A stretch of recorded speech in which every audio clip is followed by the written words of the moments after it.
Oi, pessoal, tudo bem com vocês? Bom, então eu me chamo Jéssica, eu sou biomédica, fiz meu mestrado e atualmente faço doutorado na área de nutrição, com um foco bem voltado para a obesidade e tratamentos possíveis. Bom, então eu vou ministrar com vocês as aulas do curso de nutrição clínica. Vou passar para vocês informações importantes e relevantes para o atendimento, nutricional. Desde informações básicas, a quais às vezes durante a faculdade vocês não se atentam tanto, né? E que são muito relevantes para a prática clínica, até também algumas informações adicionais da nutrição clínica. Então, o Conselho Regional ou Federal, de Nutrição diz que é atribuído ao profissional nutricionista prestar assistência dietética e promover educação nutricional a indivíduos sadios ou então enfermos, a nível hospitalar, ambulatorial, domiciliar ou em consultórios. Então, o profissional nutricionista tanto pode fazer um atendimento clínico, fazer recomendações dietéticas, quanto também pode fazer campanhas de educação nutricional e tentar, espalhar essa educação nutricional. Então, as orientações que levem às práticas alimentares e que atendam a demandas necessárias de cada paciente de forma individual. E também avaliar o estado nutricional e a demanda nutricional é de extrema importância para o diferencial do nutricionista. Então, para iniciar um atendimento, uma consulta clínica nutricional, deve levar em conta alguns pontos, Então, primeiro deve ser feita uma anamnese ou então antecedentes, que seria isso, Então, são os eventos a quais o indivíduo ele já esteve exposto na sua vida, coisas que aconteceram com ele que podem interferir na alimentação ou no estilo de vida desse paciente. Então, aqui eu elenquei alguns tópicos que a gente pode estar tentando investigar com esse paciente durante uma consulta. Então, por exemplo, história de vida, tudo o que esse paciente já vivenciou durante a sua vida, histórico genético, patologias associadas, se ele tem alguma patologia ou então algum parente próximo tem patologias a quais podem interferir na vida desse paciente, local de moradia, hábitos diários, alimentação que esse paciente costuma realizar diariamente, prática de atividade física, se tem prática de atividade física, se não tem, qual o tipo de atividade física, qual o tempo, qual a frequência que é realizada essa atividade física. Então, por que deve ser questionado, e por que deve saber dos antecedentes do paciente? Sabendo isso, a gente vai conseguir construir uma dieta ou então um novo estilo de vida para esse paciente de forma individualizada. Eu vou saber o que esse paciente já fez, quais os riscos que tem para a saúde dele, e então incorporar uma nova educação nutricional para esse paciente, Vou conseguir dar dicas e trazer alimentos para a vida dele, a qual vão melhorar não somente no momento, mas também durante ao longo da vida dele. Ou então, sabendo dos antecedentes, do paciente, na realização da anamnese, a gente vai saber dos hábitos alimentares desse paciente e possivelmente saber como que o organismo desse paciente está, porque dependendo do tipo de dieta que se ter, o corpo vai responder de uma forma diferente. Então, por exemplo, o consumo de alimentos com alta carga glicêmica associado a um desequilíbrio no consumo de ácido graxo, como ômega 6 e ômega 3, associado a uma redução ou então a deficiência de vitamina D, que é um antioxidante. Mais à frente vou explicar o que é antioxidantes e a função deles no organismo. Mas, enfim, todos esses fatores associados vão gerar uma ativação no fator de transcrição, o NF-kappa-beta. E essa ativação vai gerar uma inflamação. Então, vai gerar o famoso organismo inflamado, que é um dos principais sinais de uma alimentação desregulada, uma alimentação desbalanceada, Bom, então, frente a isso, a gente sabe que alguns alimentos, eles vão conseguir inibir ou então atenuar, a ativação da inflamação. Então, por exemplo, o consumo diário e regular de linhaça, aveia, açaí, tomate, melancia, goiaba e vários outros nutrientes, desde que tenha uma forma dietética, né, uma preparação aplicada corretamente, eles podem sim ajudar na atenuação da inflamação e até mesmo inibir, por exemplo, o fator NF-kappa-beta, que é um dos precursores da inflamação. Bom, com a realização da anamnese, sabendo os antecedentes desse paciente, sabendo possivelmente até como que foi a infância dele, os alimentos que frequentemente consumia na infância, a gente vai saber também possivelmente algumas alergias, hipersensibilidades, talvez até patologias que possam ser desenvolvidas por esse paciente.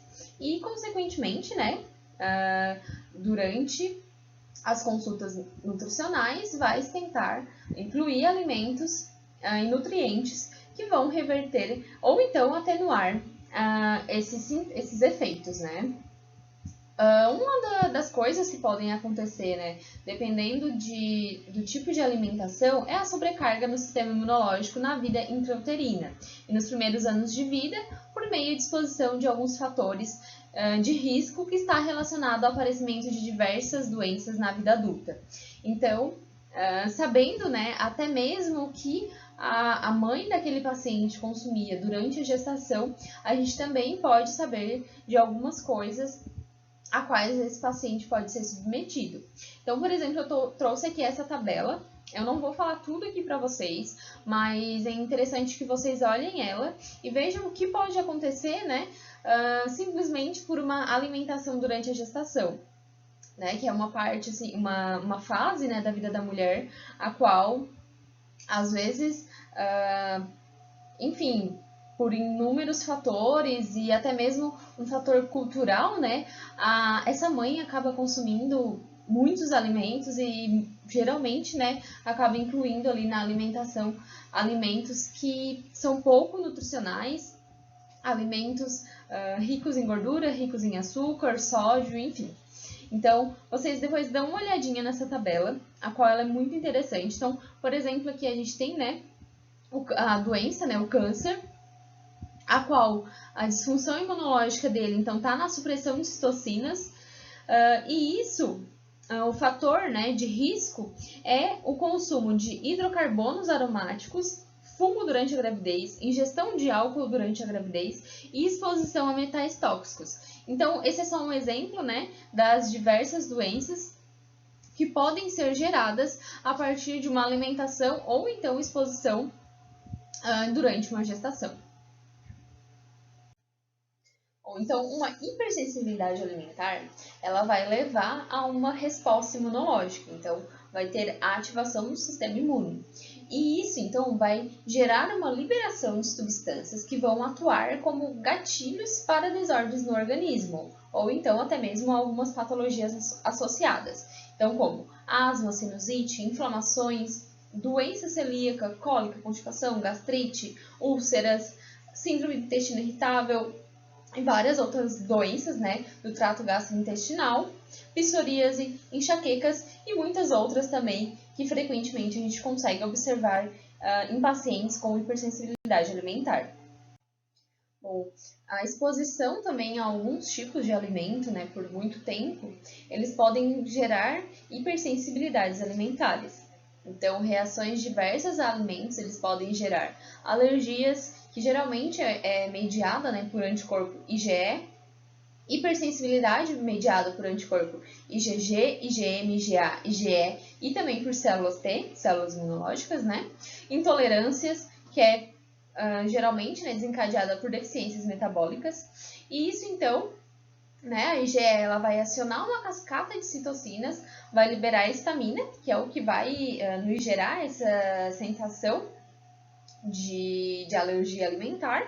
E a IgE, elas geram aqueles sintomas crônicos, que eles demoram a se manifestar e eles vão agredindo a barreira intestinal. O intestino, ele possui um complexo sistema imunológico associado à sua mucosa. Então, o que permite tolerar a presença de uma quantidade de antígenos provindos da dieta.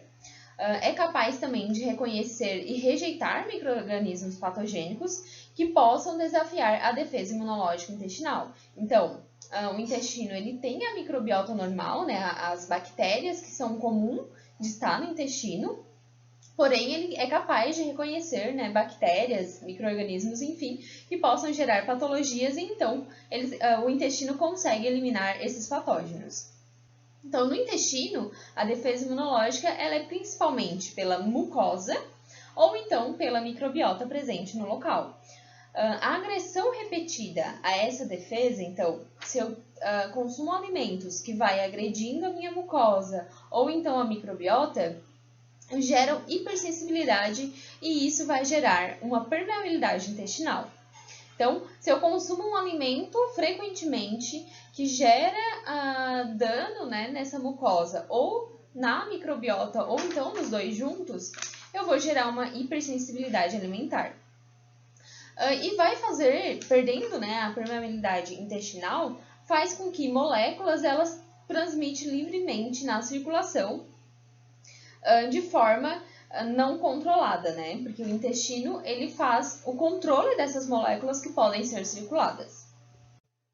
Bom, então nessa primeira aula a gente pode ver um pouquinho, né? Só um pouquinho mesmo, da importância de se fazer uma anamnese. Então, é imprescritível, né? Que em toda consulta, ou melhor, né? Com todos os pacientes, se realiza uma anamnese para se saber todos os antecedentes desse paciente. Né? Saber como que foi toda a história de vida dele, quais os alimentos mais consumidos, qual o alimento que nunca consumiu, prática de atividade física, local onde morava, né? Não a cidade, né?